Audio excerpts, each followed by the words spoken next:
Bienvenidos a Minnovate, el podcast donde exploramos las fronteras de la innovación en la industria minera. Hoy tenemos un tremendo invitado.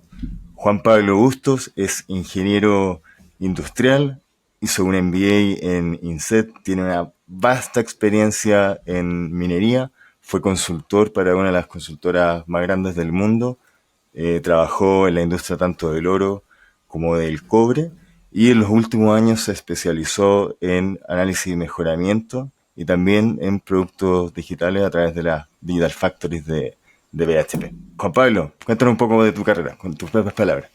Danos un pequeño resumen. Gracias por la introducción, Camilo. Hola, Camilo y Francisco, y también gracias por invitarme a esta conversación.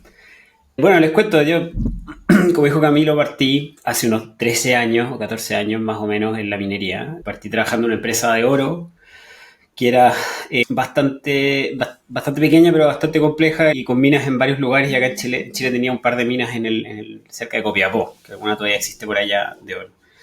Con esa empresa logré pasar al menos, o sea, trabajar en 4 países, trabajé en 4 minas también de la compañía, más del corporativo. Después pasé por un rato de estudio, que fue el MBA, volví como consultor y ahí tuve la oportunidad de estar en varias minas más como consultor, dando asesoría sobre proyectos, contratos, etcétera. La última minera que estuve fue en BHP, que todo el mundo la conoce, y estuve ahí casi 5 años, primero en Escondida como el líder o gerente de análisis y mejoramiento, y también de mejoramiento continuo de la faena completa, y los últimos 2 años a cargo de la fábrica digital de la compañía acá en la región, en Minerals América, que en el fondo era tanto para Escondida como para lo que es Pampa Norte.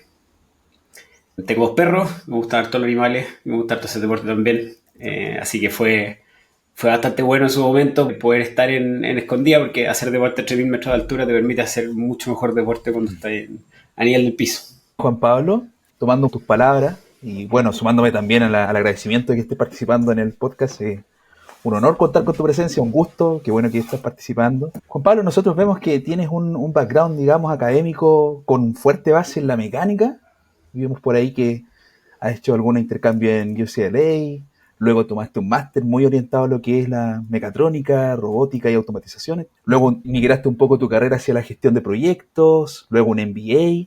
¿Cómo este background académico llega a la minería, Juan Pablo? ¿Cómo es ese viaje y por qué en el fondo? Bien directamente, un poco al azar, en realidad.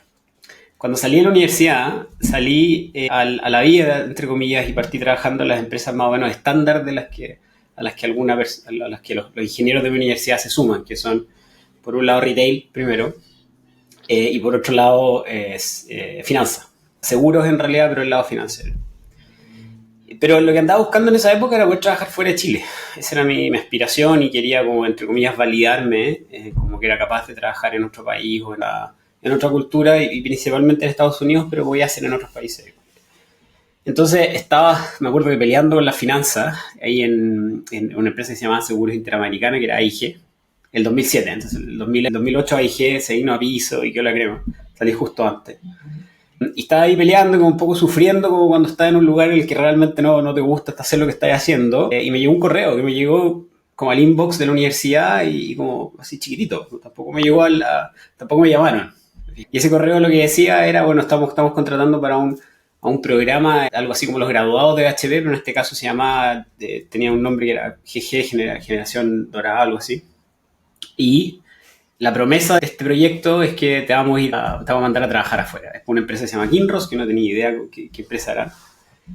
Y no sabía ni a qué se trataba, no sabía ni de qué se trataba la empresa, pero cuando me dijeron que me iban a mandar afuera, inmediatamente respondí y pregunté si me interesa. Oye, por eso Dorada, Kinross Claro, de oro, sí, generación dorada. Muy Fue bueno. un muy buen programa en realidad. Ahora la empresa en la que estoy trabajando ahora quiero implementar algo parecido. Bueno, tuve un par de entrevistas en Santiago, y como para demostrar que efectivamente esto era en serio, la última entrevista la tuve con el directorio de la compañía en Toronto. Y fui a Toronto por 30 horas más o menos, entre que aterricé y despegué. Entonces, bueno, volví encantado, volví súper interesado, más que nada en el concepto, no necesariamente en la mina.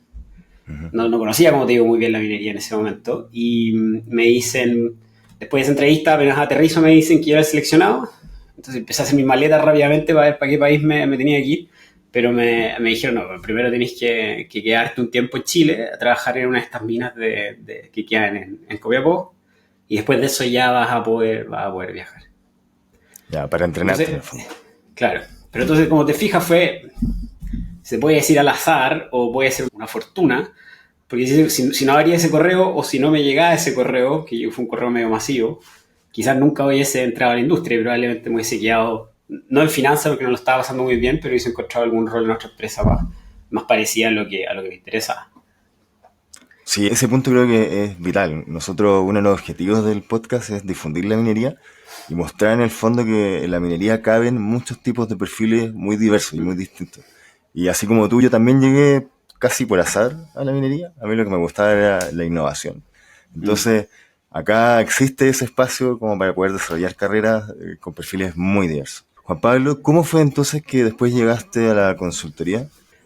Eso es un poquito más estándar. Mira, cuando me fui al MBA, después de terminar del MBA, si tú te das cuenta como las estadísticas de cada una de las universidades top, Harvard, Stanford, INSEAD, el BS, S, y, o sea, hay 3 o 4 más que son como las top 10, como el 30% se va a consultoría. Es como el paso, entre comillas, natural. Entonces, eso no es al azar. Como que apenas llegas te empiezan a preguntar primero cómo te llamas, y te invitan a comer, te fijas como que te empiezan a pololear, o te empiezan como a conocer y que tú los conozcas a ellos para ver si calzas en alguna. Así como hacen eso las mineras, las consultoras, perdón, también lo hacen los bancos y también lo hacen algunas empresas tech. Entonces, en ese momento, después de ya haber tenido un periodo importante ya estábamos a punto de terminar, tuve la oportunidad de elegir entre quedarme en Europa trabajando en lo que sería como mi dream job en ese momento, que era trabajar en Londres para Amazon y tener un rol como para la mitad de Europa, la mitad que habla español y francés e italiano, o venirme a Chile, ¿ya? Entonces, lo que fue decisivo en ese momento sí fue venirme a Chile, porque en realidad ya con 34 años que tenía, en ese momento ya tenía 34, lo que más me importaba era poder era acercarme a la familia, en realidad. No. Entonces, haberme quedado en Europa, que puede haber sido como un dream job en ese sentido, iba a significar que me iba a quedar allá. Yo he trabajado varias veces afuera de Chile, pero todas esas veces siempre ha sido con el pasaje de vuelta y con una fecha de vuelta, siempre fueron periodos de un año, un poco más. Entonces, lo que más me preocupó en realidad era que probablemente me hubiese quedado allá y seguiría allá. Juan Pablo, ¿y tú en algún momento esta carrera se torna desde Sí. la industria minera y haces una bajada hacia la analítica, hacia Big Sí. Data Analysis y empiezas a tornar un poco ya con este tinte más tecnológico la carrera? ¿Cómo se da esa transición? Sí. También es una historia divertida. Bueno, cuando yo hice el MBA el 2000, para que vean cómo avanza el tiempo, yo lo hice el 2015. ¿Ya? En el 2015 llegué y me dijeron, tómate un Uber. Y en ese momento no sabía lo que era Uber porque no había Uber en Chile. Y nos fuimos a una playa y en esa playa me dijeron, bueno, contraté un Airbnb y tampoco tenía idea de lo que era un Airbnb, ni siquiera podía llegar a la página web, pues no sabía escribirlo. Y era porque no existía Airbnb, ¿te fijáis? Entonces, había todo algo, estaban pasando un montón de cosas que para ser bien sincero, la industria como que va todas las industrias, no solamente, van como 5 o 7 años atrás de esas conversaciones. ¿Te fijas? Como la gente que tiene esas conversaciones sale de estos lugares y después las divulga o se las lleva a su empresa. Entonces, en ese momento lo que a mí me pareció que tenía más potencial eran los drones, pero estaban drones, estaba Big Data y aparecía inteligencia artificial un poquito más chiquitito, por un lado. Y Big Data era, en ese momento, lo que parecía tener más potencial global, porque teníamos muchos datos y no sabíamos analizarlos, y como que en base a segmentación, cómo podíamos capturar información de eso, más pensar en el retail y en clientes también. Y por otro lado, también lo que tenía, a mi entender, para la minería harto potencial era la tecnología de los drones, porque debido al tamaño que tenemos sin entender en ese momento todos los problemas regulatorios que iba a traer la industria de los drones, como todas las preguntas regulatorias más que problemas, me imaginé que esto iba a ser como, bueno, lanzo los drones y los echo a andar y capturo información y hago gestión. Pero inteligencia artificial aparecía por ahí, chiquitito. Y en la medida que fue avanzando el MBA, en la medida que llegué a Chile como consultor, empezó a aparecer cada vez más fuerte. Tanto en el interés de los clientes como en el interés, en este caso, de la consultora, de poder empujar esto. Como que la consultora le dio un valor a esto y dijo, bueno, acá a nuestros clientes les va a ir muy bien, entonces tratemos de que lo conozcan, que lo hagan, que lo empujen, que lo traten de usar y descubramos juntos dónde puede haber valor. Es súper importante lo que mencionas porque en el fondo queda en evidencia que hay una evolución en la industria, ¿cierto? Que básicamente la industria ha experimentado avances significativos en términos de tecnología e innovación en los últimos años y tú de alguna forma has sido protagonista. Entonces, ¿nos podrías compartir algunos ejemplos concretos de cómo la tecnología ha transformado las operaciones mineras? Sí, claro. Ahí tengo un poco un contrapunto, pero para que lo conversemos. Efectivamente creo que ha habido transformaciones en la industria. Me atrevo a decir que la principal que he visto yo en los últimos 2 a 3 años es la generación de los centros integrados de operaciones, que es una tecnología que en Australia quizás tenía un poco más de tiempo. El primer iRock debe tener unos 10 años en BHP, perdón si me equivoco a los que están escuchando, pero por ahí, ¿sabes? En cambio el iRock, el CEO que hay acá, que el primero fue el que hicimos en Escondida, bueno, que se hizo en Escondida, yo no participé en ese proyecto, pero eso debe tener unos 3 o 4 años, quizá un poco menos. Y después han venido otros, pero son relativamente recientes, ¿ya? Y yo me atrevería a decir que esa es una transformación porque no solamente trajo gente y la bajó del cerro, sino también forzó a otro tipo de comunicaciones y metió a otro jugador en esta interacción que hace 15 años atrás quizá era mi mina y mi planta, y nos hablamos de vez en cuando, y como que son mis datos y nadie más los puede ver, y ahora hay una persona acá en Santiago, o en Calama o en Antofagasta, que le pasa los datos y como que conversan entre los tres, y eso ya genera una transformación un poco invisible, ¿ya? Bueno, y hay otras cosas como los camiones autónomos, son cosas que vienen un poquito más atrasadas, que también tienen casi 12 o 13 años, pero todavía están empezando a implementar. Bueno, dentro de esto, y en este nuevo contexto donde tú tienes toda la información y de repente tienes varias personas preguntándote por tu desempeño, no solamente está como contenido en tu equipo. Claro, con especie de auditores. Claro. Sí, o sea, efectivamente, son distintos roles que se pueden tomar. Un rol es ser auditor, el otro rol es el de ser como el colaborador, también puede ser el competidor. Hay varios arquetipos que podríamos delinear, quizá. Claro. Y creo que he visto de todo en ese sentido. Pero bueno, en ese escenario empieza a haber como una necesidad de entender por qué tomamos ciertas decisiones. Y lo voy a llevar bien al específico. ¿Por qué aumentamos la RPM de un SAG? O por qué abrimos el setting de un chancador. ¿Te fijas? ¿Por qué paramos este camión si no estaba como una falla? Empezamos a cuestionar lo que siempre hicimos casi por inercia. Claro. A basarlo en qué me dice la información, qué tengo que hacer, cómo optimizo mi proceso usando información. Exacto. Pero yo creo que se dio un poco al revés, o sea, que se forzó un poco, porque en el fondo más que la pregunta, primero vino la respuesta. Entonces vino tenéis que parar este camión, porque tengo todos estos datos. Y al otro lado tuvimos no lo tengo que parar, porque yo sé que no lo tengo que parar, porque en mi experiencia, en mis 25 años, no lo tengo que parar. Y se empieza a generar una tensión que puede ser muy virtuosa o que puede ser muy destructiva también, dependiendo de cómo la administra la organización. Pero a través de los CIOs y a través de esta tecnología digital, creo que esa es una transformación que la industria todavía está viviendo. Yo creo que todavía hay operadores que saben mucho, probablemente, con mucho respeto también a su conocimiento, pero que tú le vas a preguntar por qué toma alguna decisión y no necesariamente van a saber por qué. Van a empezar a racionalizar alguna cosa, como se van a acordar de algún dato que vieron y van a decir, bueno, yo tomé esta decisión por esto, sin necesariamente poder contrastarlo con algún dato. ¿Sí? Y al revés, va a haber personas que van a ir con los datos y van a decir, tendré que haber tomado esta decisión sin haber escuchado a su operador que algo tiene que decir también. Entonces, yo creo que esa transición todavía se está viviendo.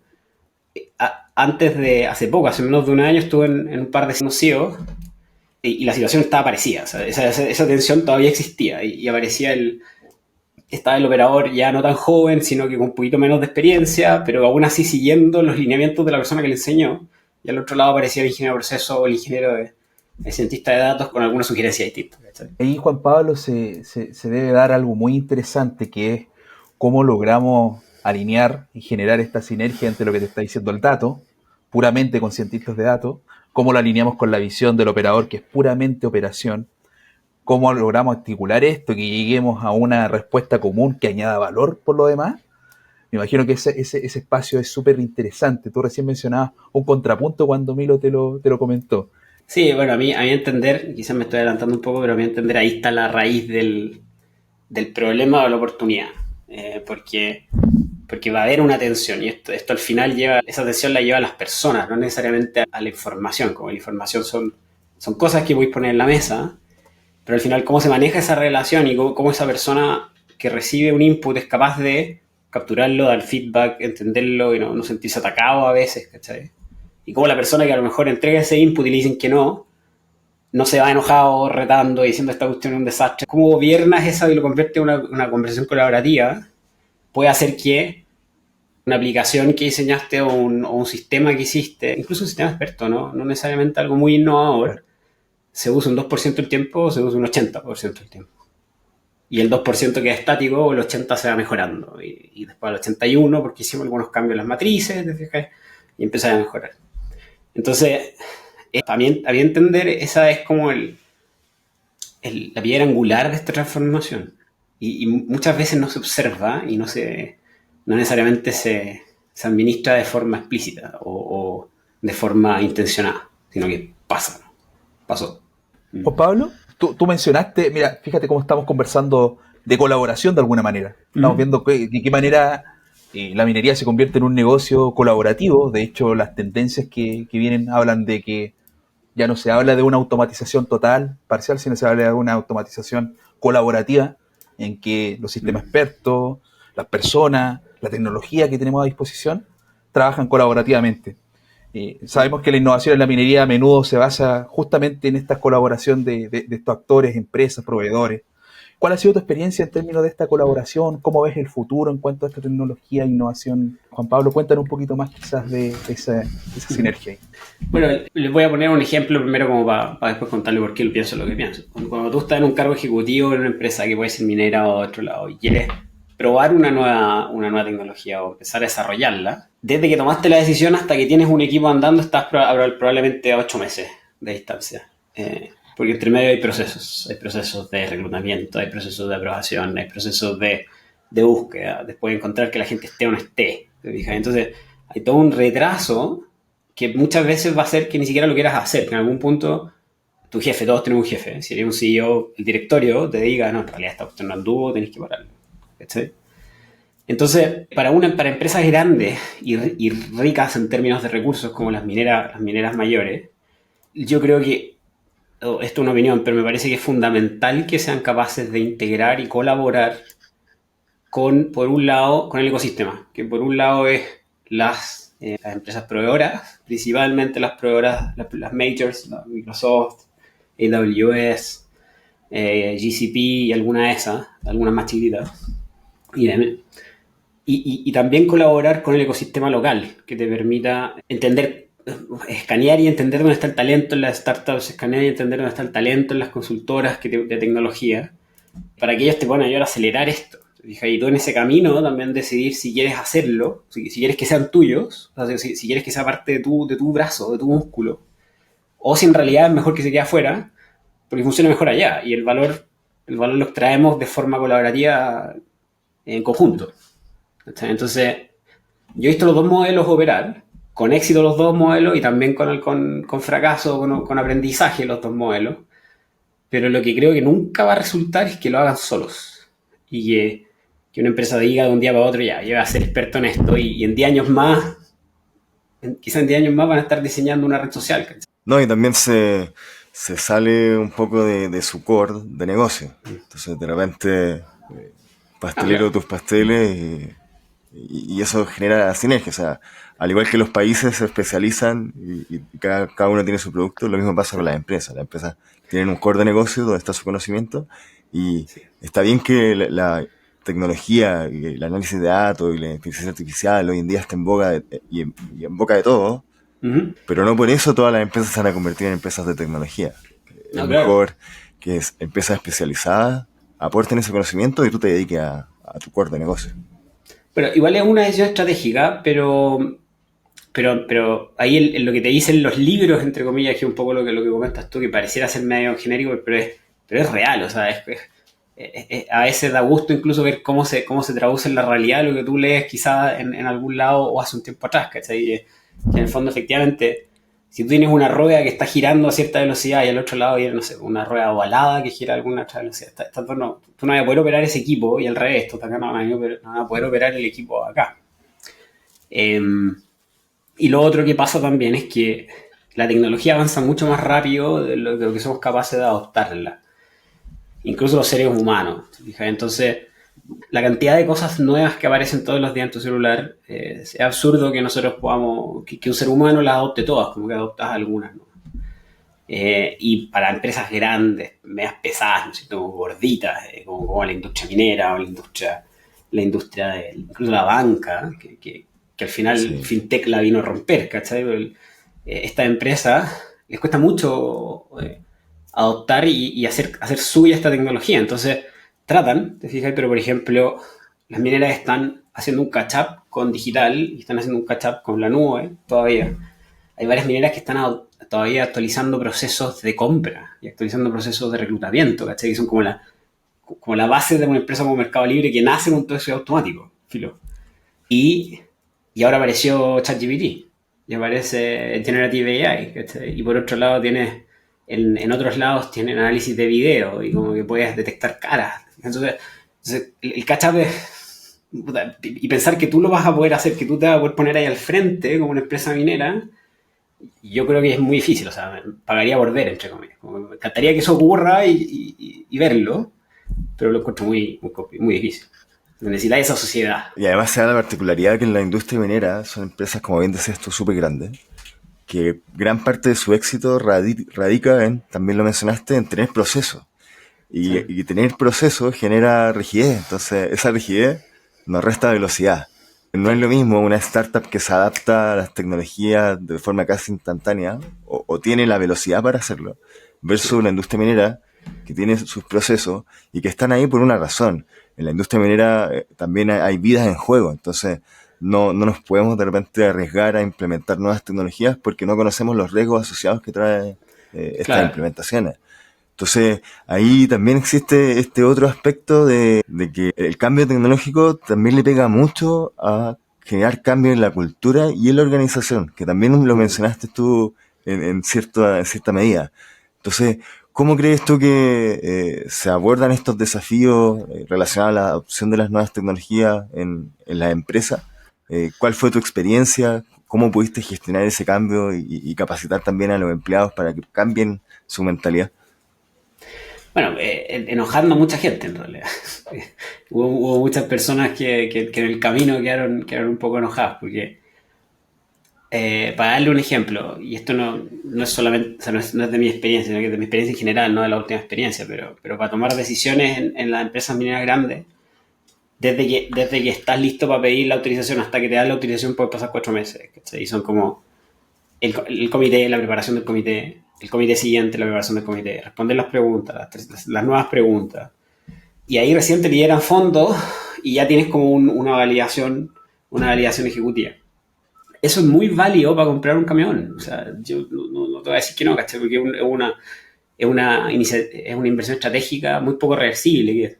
De nuevo, los libros como que aplican muy fuerte. O sea, si tú construyes una concentradora, te quedaste con la concentradora, lo único que voy a poder hacer es venderla. No voy a dar pie atrás, ¿cachai? Pasa lo mismo con Claro, los camiones. pero venderla en scrap, En básicamente. scrap. Que la diseñaste para tus condiciones. O pagar incluso para que te la desarmen, porque no te sirvió, ¿cachai? Queda como un pasivo ambiental. En cambio, estas nuevas tecnologías, la digital en particular, pero así como digital otras, que vienen en el último tiempo, son reversibles. Entonces la pregunta es, o sea, te pueden aprobar 10 millones y a los $100.000 o a los $50.000 te das cuenta que no te sirvió. Entonces, podéis retroceder, podéis usar parte de eso, podéis pivotear. Puedes en el fondo tomar esos aprendizajes y seguir adelante. Entonces la pregunta que es como cultural, entre comillas, es decir, bueno, yo que estoy acostumbrado a hacer esos 4 comités para aprobar una inversión, ¿voy a ser capaz de cambiar mi forma de pensar? ¿Mi plan ejecutivo va a ser capaz de pensar de otra manera en este otro comité? Donde la cuestión funciona al revés. O sea, a este comité entro y pregunto y evalúo todos los riesgos y apruebo $5 millones. Al mismo comité, para los mismos $5 millones, tengo que aprobar con una promesa a veces. ¿Voy a ser capaz? Y en mi experiencia la respuesta es no. O un sí, pero sí, quizá, puede ser. ¿Ya? Porque la forma de pensar es muy distinta. Esto tampoco no es una crítica, sino que si yo toda mi vida he estado acostumbrado a tomar decisiones de cierta forma, y de un minuto a otro, y esas decisiones me llevaron a tener un éxito en mi carrera, tengo reputación, me va bien, y de un minuto a otro aparece algo que hace 3 años no existía, y resulta que ahora tengo que aprobar los mismos montos, algo que no puedo ver, no puedo tocar, y no sé si va a funcionar, te voy a decir que no. Y si tú hablas con varias personas que están en altos niveles ejecutivos, muchas veces la respuesta es ya, pero es que yo un camión lo puedo ver, lo puedo tocar. Me puedo acercar a él y como que le hago cariño. Ya, pero ese camión no te va a servir de nada porque se va a quedar atollado en una rampa o no va a poder descargar el chancado. En cambio, esta herramienta te va a poder permitir identificar dónde hay una baja velocidad y con eso vas a subir tu velocidad promedio. Sí, pero es que eso no lo veo, no lo toco, no le creo. Entonces me lo prefiero comprar el camión. Entonces, eso es un desafío gigante. Es un desafío gigante que tiene la cultura, no solo cultura minera, sino que yo creo que otras culturas también.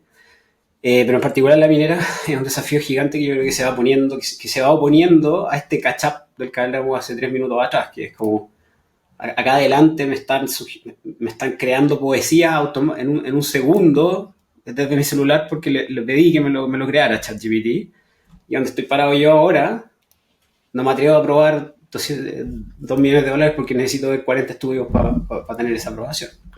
Claro, en particular en esta industria, la industria minera, existe un arraigo a hacer las cosas como las venimos haciendo, en vez de pararnos quizá en otro corner y ver el problema desde otro prisma y ver que existe valor que yo probablemente no estoy viendo actualmente desde donde estoy parado, porque justamente tú dijiste algo, no es tangible prácticamente ese valor ni inmediato, cuesta mucho que todos lo alineen a lo que yo creo que es lo principal, la visión de negocio, cuál es nuestra definición de negocio, dónde queremos generar valor, y ahí está lo tangible, porque lo vamos a ver obviamente en un resultado financiero.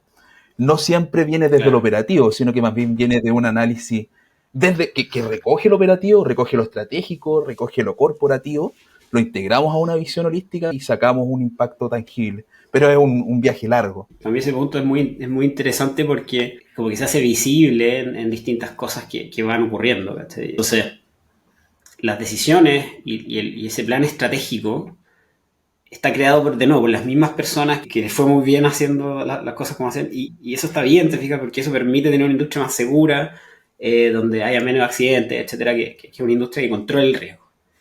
Pero hay ciertas decisiones donde tú deberías ser capaz de tomar mayores riesgos porque no te van a afectar la seguridad, no te van a afectar a tu impacto medioambiental. Si te equivocas, quizás vas a perder, no sé, 50 toneladas de cobre, que las puedes recuperar 2 días después. Entonces hay como otro camino. Y yo creo que la tensión es como junto a estas dos formas de ver los negocios. La forma segura, pesada, como que avanza, y la forma innovadora, ágil y que falla muy seguido. Oye, Juan Pablo, pero tú, por ejemplo, en tu carrera de HP, tú tuviste, yo diría, una trayectoria meteórica. Pasaste de superintendente a G2, no sé, 2 años, si no me equivoco, No. 2 años y medio. 3, ya, igual. Y siempre tuviste una imprenta de utilizar la información para generar mejoras. Incluso yo diría que BHP, tomando este punto de tangibilizar las mejoras a través del uso de la información, BHP declaró no hace mucho, si no me equivoco en febrero más o menos, que habían desbloqueado $1 billón a través de la automatización de datos.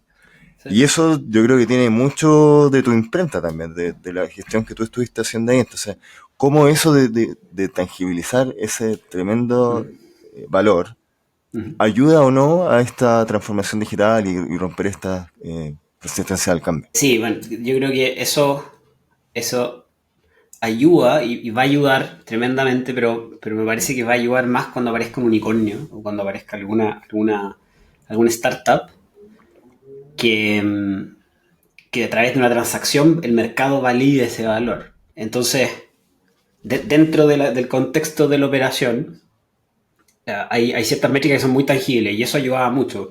Uno de los ejemplos que tengo en mi cabeza es de mantenimiento, que lo mencioné hace un rato atrás, y que en base a inteligencia, en realidad a secuenciamiento y un poco de inteligencia artificial, en base, y con alertas se pudieron mejorar bastante las métricas de fallas, creo que bajaron las fallas un 70% en una flota de camiones. Entonces tú podías ver eso al final del año.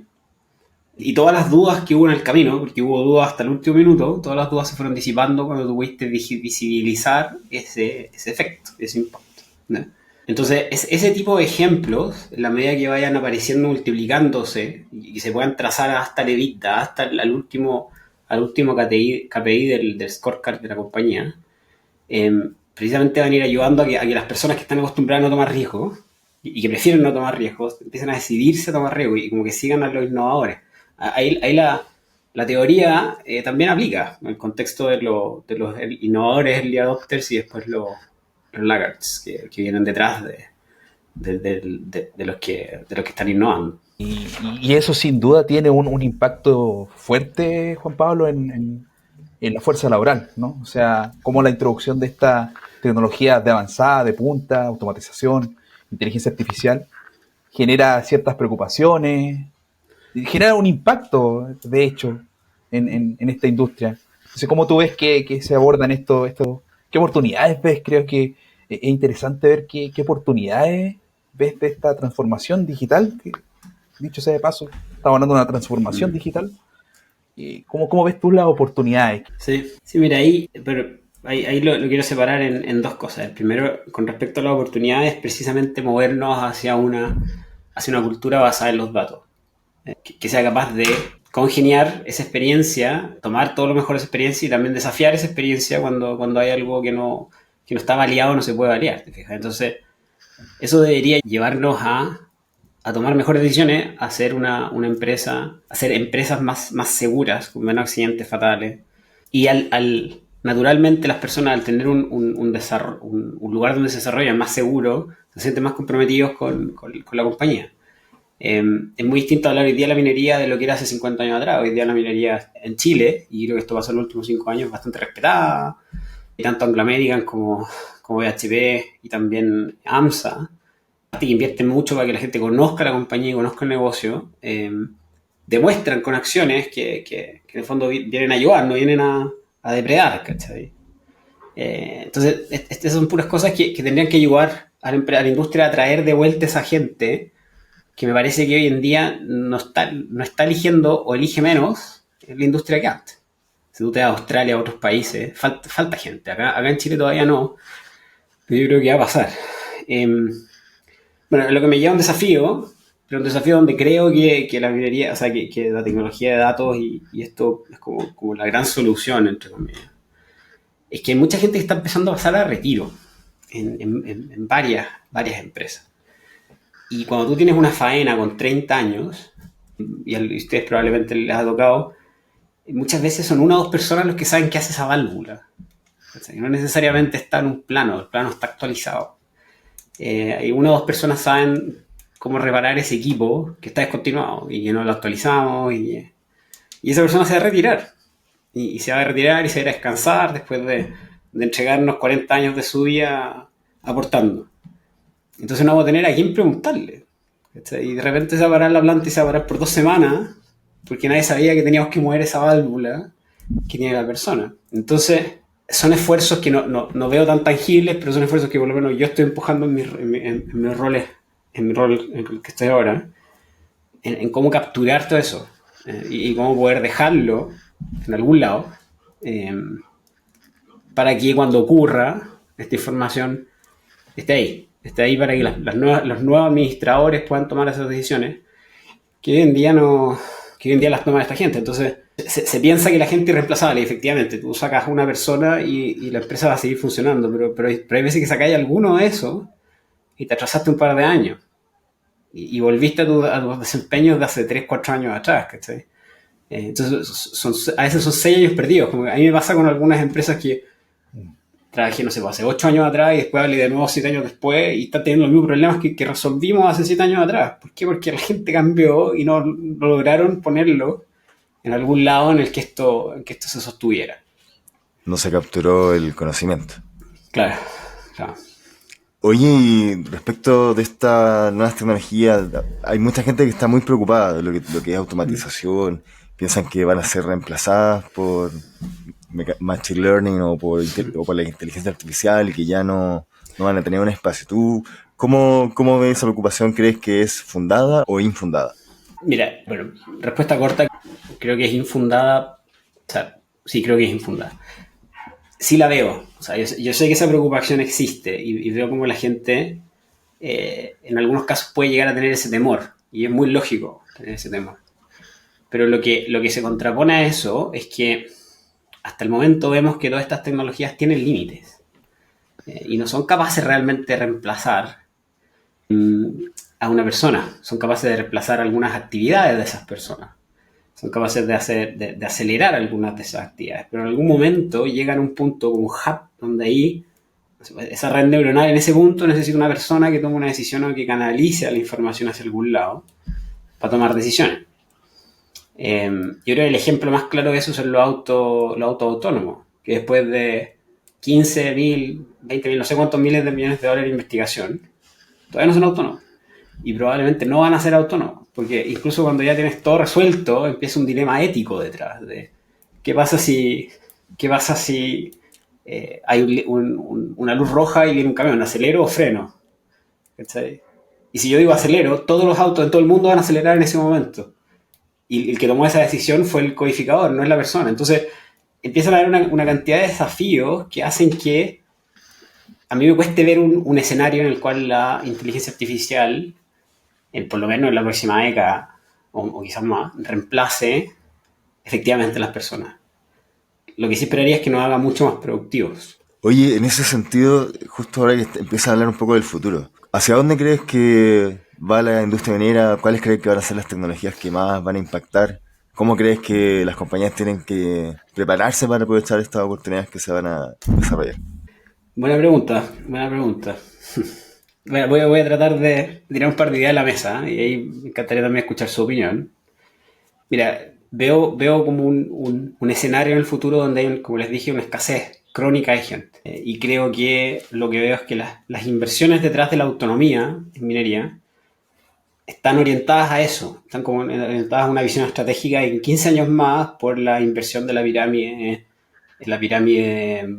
demográfica y porque la gente no quiere más subirse un cerro, si puede trabajar de la casa o desde Bali, no se va a querer subir un camión. No se va a querer subir un camión. O la cantidad de gente que se quiere subir un camión va a ser mucho menos. Entonces a ellos les vamos a pagar muy bien probablemente. Pero esa escasez crónica de gente nos va a llevar a cada vez más trabajar con máquinas, ¿cachai? Cada vez más trabajar con esos algoritmos. Hoy en día hay muchas perforadoras autónomas. Las flotas autónomas están empezando a masificarse, pero yo creo que unos 10 años más van a estar masificadas. Pero quizás vamos a empezar a hablar de procesos autónomos también y de equipos autónomos grandes, a rotopalas. O sea, equipos. Entonces, la industria, para poder hacerse cargo de ese desafío por un lado y también de esa oportunidad, va a necesitar un cohort o un roster de gente muy distinta a la que quizás hoy día está entrando o la quizás que hoy día está en la minería. Entonces, el desafío está en cómo saber y cómo poder ir tomando esas decisiones en la medida que ocurren los cambios. Porque, por ejemplo, si tú contratas a alguien, o sea, hace 5 o 7 años atrás, cuando nos conocimos, Camilo, tú eras un genio si usabas Minitab. Hoy día todavía puedes usar Minitab. Pero ya nadie te contrata por usar Minitab, ¿cachai? Como que eso ya quedó medio obsoleto. Pero nunca se me hubiese ocurrido hace 7 años atrás que Minitab ya era obsoleto. Y te aseguro que en 3 años más, Machine Learning Ops, o lo que estemos hablando hoy en día, mucho más luego de lo que creemos va a quedar obsoleto con respecto a lo que se hacía antes. ¿Cachai? Entonces, planificarse para eso es muy difícil pensando en un target, sino que quizás es más pensando en las opciones que podéis tener como empresa, como industria, para hacerse cargo de esos cambios. Y si tienes que tomar una decisión con 5 o 7 comités y te demoráis 6 meses en tomar una decisión, probablemente no te vaya muy bien. Claro, y también considerando la naturaleza de este rubro de minería, siempre se pone en la palestra qué está primero, la productividad, los costos, la seguridad, y hoy en día estamos en que la seguridad está por sobre todo, y naturalmente, para que una operación sea más segura, involucra reducir riesgos, y la única forma natural en que podemos hacer que esos riesgos reduzcan es alejando a las personas de los peligros que son inherentes, que existen en todos lados en el negocio, y eso creo yo, Juan Pablo, tomando el desafío que tú dices, hace más, no sé si complejo, pero más precisa aún la necesidad de contar con personas que puedan adaptarse a esta realidad que tiene este negocio cada vez más enfocado en las componentes que hemos conversado, seguridad, medio ambiente, lo hemos conversado también, que este negocio va transformándose, siempre con una visión clara de rentabilidad, pero va transformándose en pos de estas tendencias. Creo que se agudiza más aún ese desafío que tú dices con esta naturaleza propia del negocio, en mi opinión. Ahora, por otro lado, la buena noticia es que minería existe desde antes de los egipcios, y probablemente va a seguir existiendo y se va a acabar internet y va a aparecer otra cosa y todavía va a haber minería. ¿Cachai? Entonces, el punto es cómo nosotros nos vamos a adaptar a esa interfaz entre lo que necesita el mundo, entre comillas, los minerales que están en la piedra y cómo en el suelo y cómo los sacamos. ¿Cachai? Y es un desafío personal. Sí, eso es lo que hace a esta industria, yo diría, entretenida, que está constantemente desafiada y tiene que adaptarse. Como bien decías tú y lo conversamos en el capítulo anterior, no podemos vivir sin minería. La necesitamos hoy día más que nunca para el proceso de transición energética. Para poder salvar el planeta necesitamos la minería. Y hoy en día la minería ya se está adaptando a ser una minería sustentable. Hoy en día estamos en este desafío de lograr una automatización, de lograr mayor seguridad para las personas a través del automatismo. Hoy día mismo conversamos un poco cómo este avance tecnológico tiene estas repercusiones en las personas. Francisco también mencionó que efectivamente a través de aumentar la seguridad también vamos a buscar sacar personas, pero necesitamos meter perfiles distintos.